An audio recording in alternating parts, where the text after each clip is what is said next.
Good morning, welcome to Marty's Tying Bench. This morning I'm putting together kits for this week's Vice Squad, and our pattern is going to be a Simplify Blue Poison. This one is a size 20. Any scud hook. The bead is 5/64 silver. It's a brass bead. You can of course tie it with tungsten. The thread is I'm using Danville's Flymaster, a 6/0. You can use UTC 70. I do recommend you use one of the flatter threads like UTC so you get a smooth body on this one. It makes for a much neater rib. For ribbing I'm using a Ultra Wire, small, blue. Charlie Craven's Blue Poison Tongue used that Lagerton wire, which is beautiful stuff, but not available anymore. Now I'm tying that wire in on the side and taking it down the bend, and it'll just come right back up with one layer.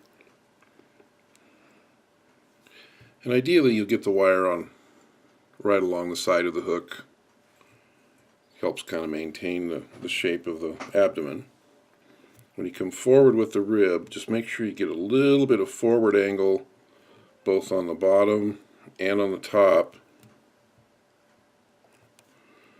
and that will give you a nice even spiral. It takes about 5 turns to get from the back to the front here. Now this bead's loose. You see how that can slip back?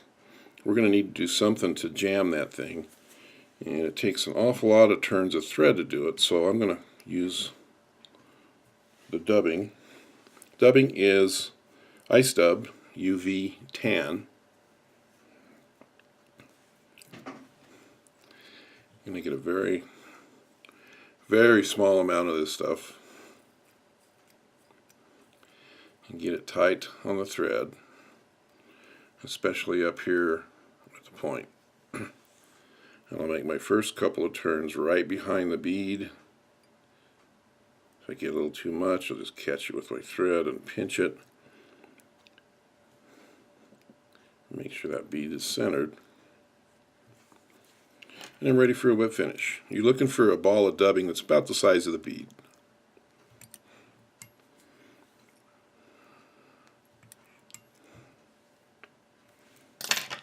Now you notice I didn't break off that wire, I left it in there.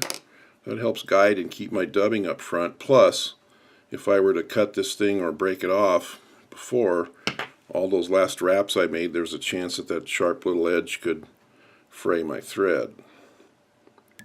So I'll just break it off at the very end. There you go, Blue Poison. Excellent midge pattern, and with that blue color it's got a little attractor feature to it. And it seems to work very, very well in beta season as well. Blue Poison.